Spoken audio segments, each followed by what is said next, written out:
Good afternoon, guys. This is Diamond Hills. Once again, we are here to hit the nail on the head, irrespective of whose ox is God.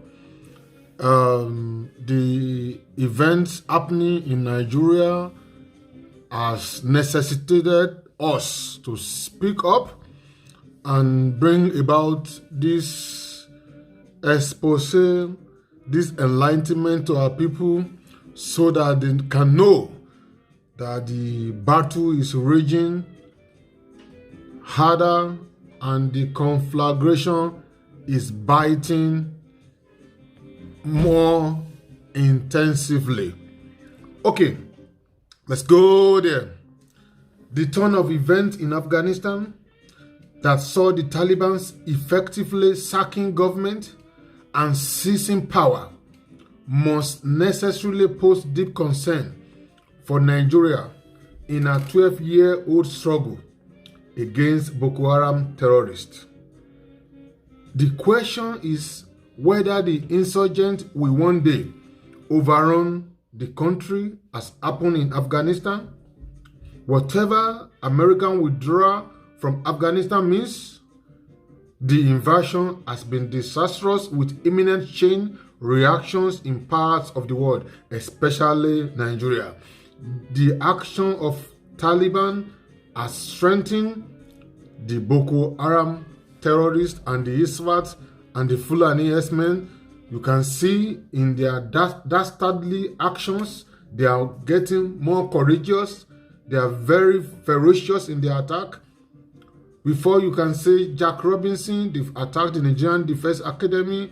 They've killed the son of a senator who is also a serving military officer, an Air Force officer.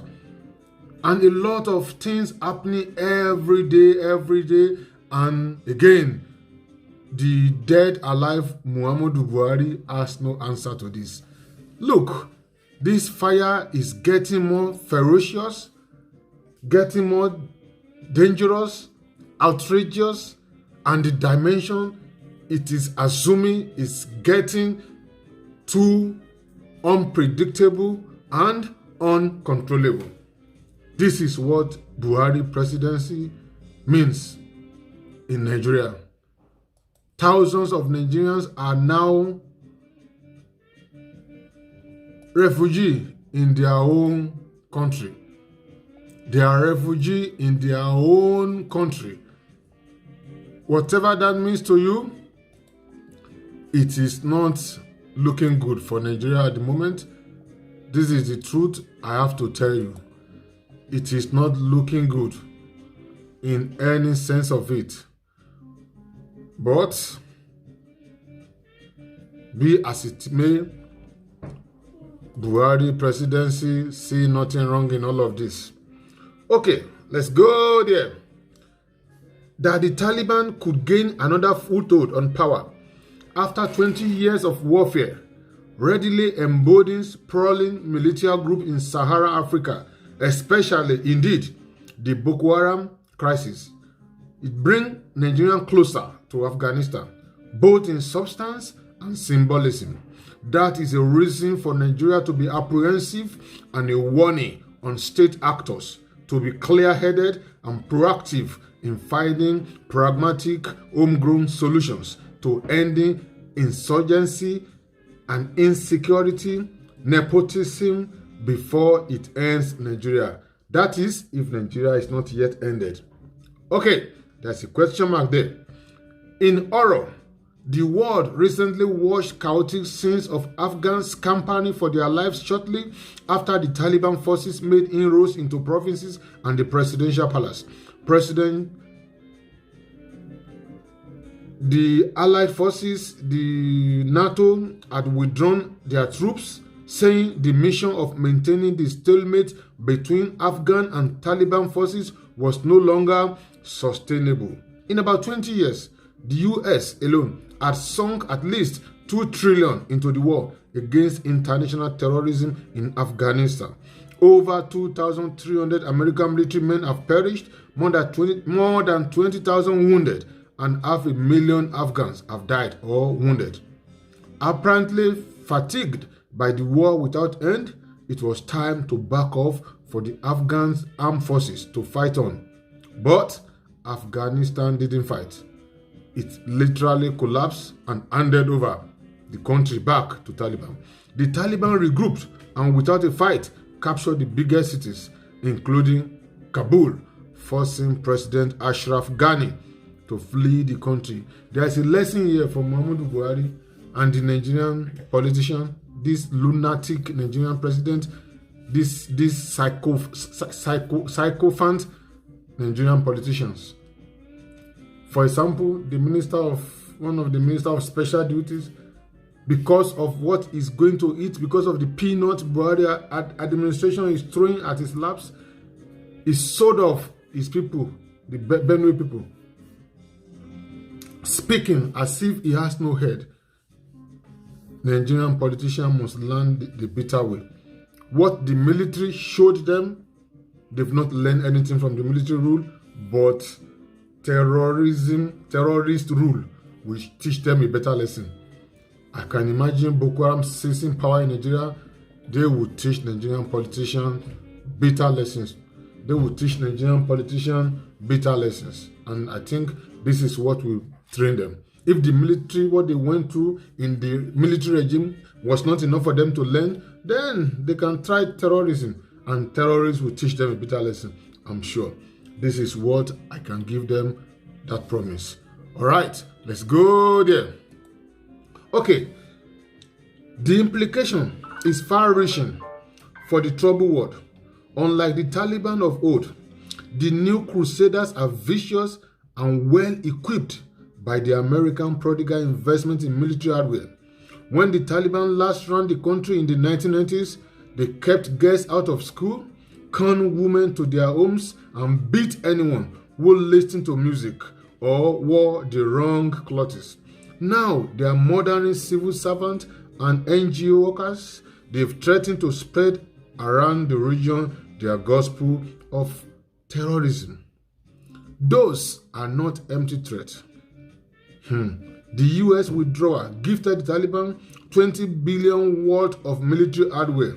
Taliban now has an air force and 11 military bases, plus an army of well-trained soldiers equipped with the latest weapon and gadgets. In the 3 months from April to June 2021, oh my God. In fact, let me tell you, if Buhari administration refused to buckle up and do the right thing, in a matter of months, the bandits, the Boko Haram, the ISWAT, they will run the country through, and Buhari and Nigerian politicians, the stupid, unreliable, selfish, stinking Nigerian politicians, will have no one to blame except themselves. Except themselves. All right, let's go there. The American debacle in Afghanistan is a vital lesson for Muhammadu Buhari, because I cannot call him President Buhari because he is unpresidential. Nothing is presidential about that sick man.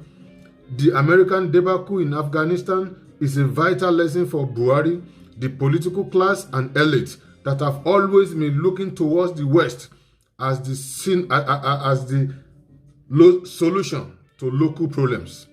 In their colonial mindset and self-delusion, they have always been beaconing on American omnipotence, forgetting the glaring fallibility of the superpower. It's America first policy, an age-long cliche of no free lunch. The current public office holders are not better. Following the acquisition of Super Tucano fighter jet for the sum of $494 million, the president himself took the country by surprise.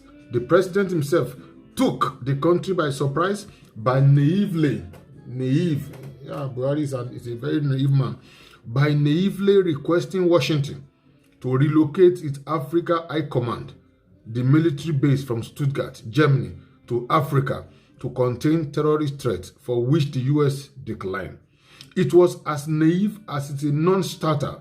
The political class should see that there is no real alternative to homegrown solution and good leadership. the political class in Nigeria, the politician, the APC, the PDP, whatever you call them, they are all criminals of anyway. The political class should see that there is no real alternative to homegrown solutions and good leadership. As a matter of fact, tackling regional conflict and insurgents requires more tact than military intervention and impositions. Power does not emanate from the barrel of the gun. Power does not emanate from the barrel of the gun. Power emanates from the people themselves. This is what Nigerian politicians still refuse to know. Power, look at it. Look at a lot of Nigerians in internally displaced people's shelter, IDP. Look at them. They are living in IDP camp in a peacetime. Look at it. This is what is happening in Nigeria. This is the meaning of Buhari presidency. In a peacetime, look at it.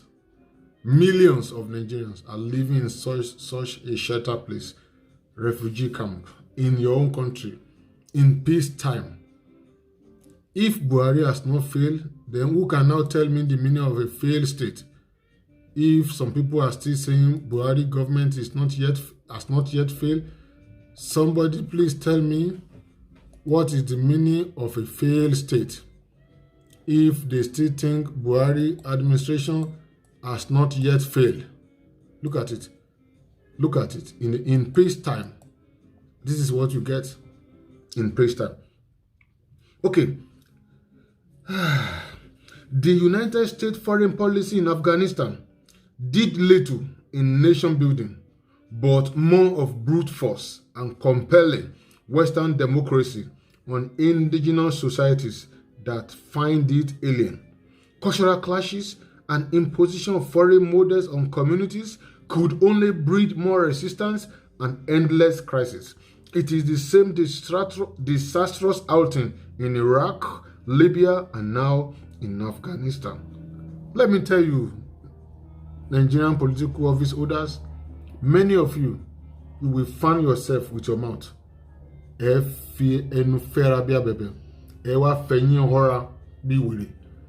What is coming for you? Your greed and avarice is what is going to sound your death knell. You foolish, brainless, lunatic politician. From southwest to southeast to south-south to northeast to northwest and to north central. All of you, there is none of you that is better. All of you.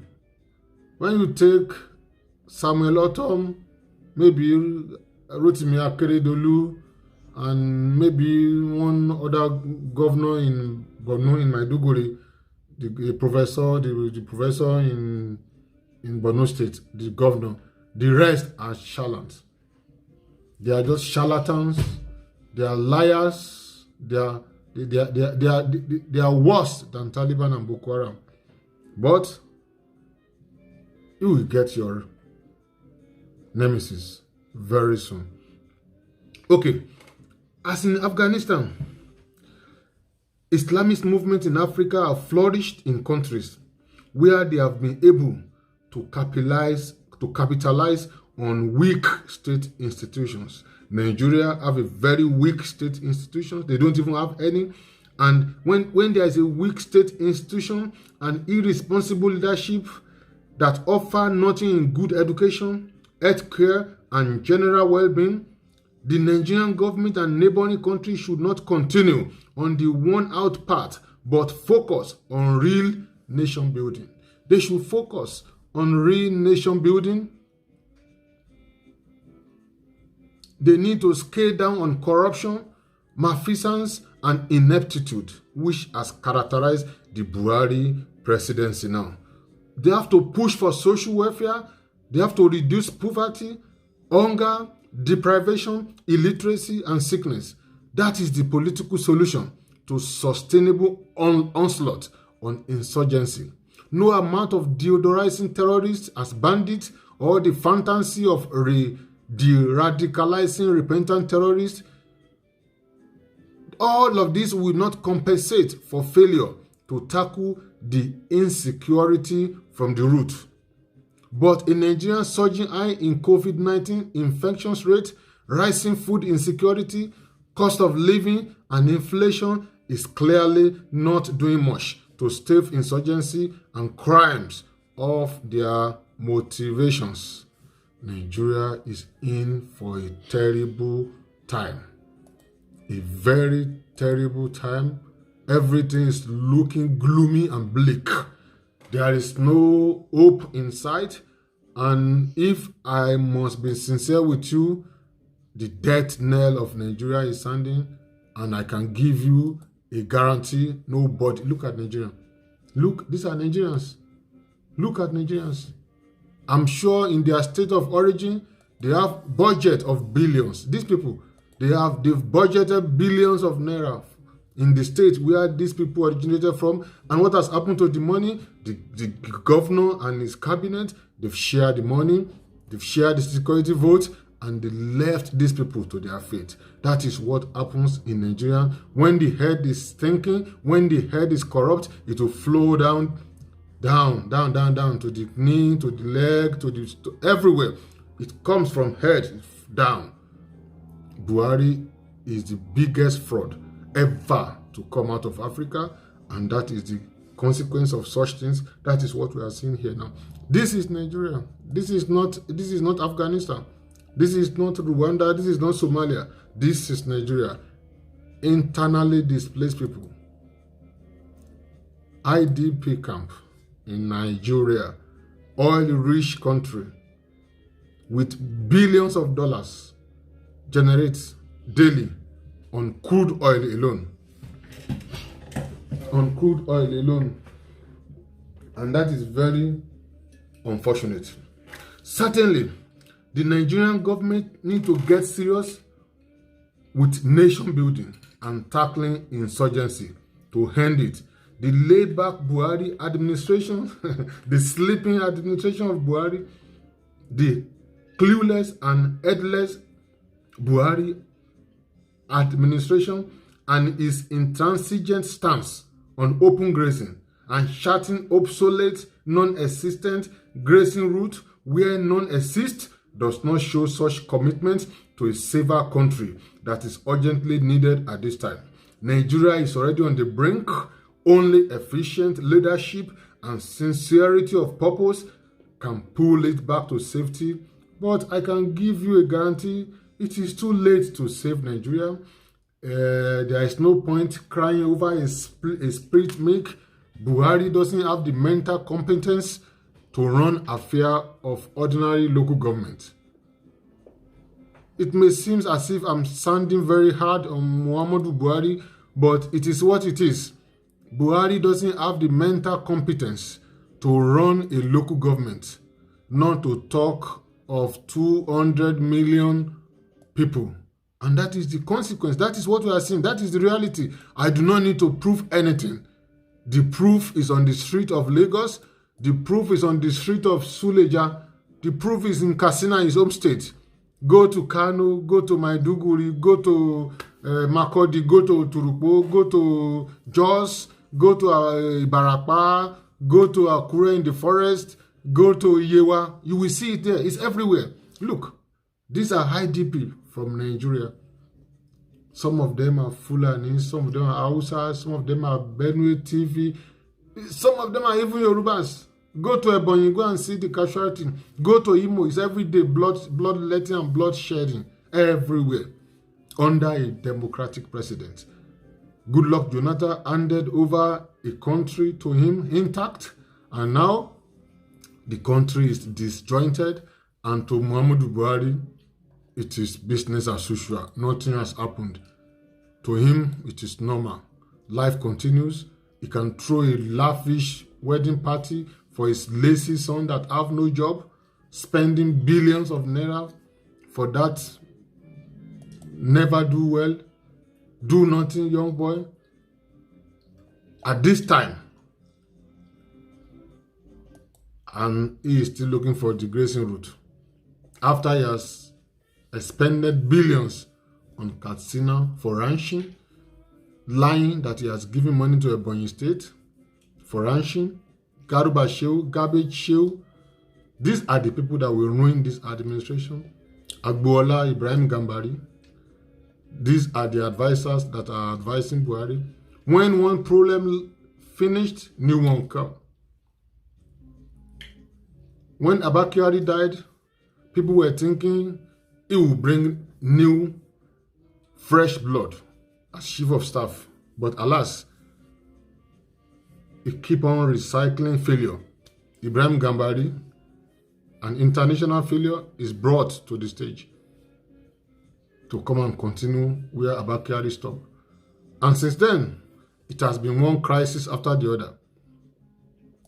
He is the one that is leading the ill-fated, crash-landed, dead on arrival, grazing route, grazing area, presidential committee. He is the same person that is going to New York to go and try to destabilize the demonstration and protest of the indigenous Nigerians that are disenchanted with the foolish administration of Muhammadu Buhari. These are the things. You are not better than your advisors. I wonder what kind of advice Agboola Gambari can give to Muhammadu Buhari. Bird of the same feather. Tribalists, ethnic jingoists, backstabbers, killers. See, this is what Nigeria, this is Nigerian for you. See, look at it. Nigeria under Muhammadu Buhari. This is it. Look at it. If this is not a failed state, please let somebody tell me the dictionary meaning of a failed state. That is why Yorubas, the Biafrans, says they don't want to be part of this rubbish. No more. Special shout out to Chief Sunday Adeyemo he could read between the lines and decided enough is enough. So, Yorubas, it is better for you to stand up firmly, defend your ancestral land, so that you could be free from the grip of the killer Muhammadu Buhari Fulani Caliphate. That is the way to go. Look at it. I'm showing you all of this so that you can know that all of these things we are saying are not make-up.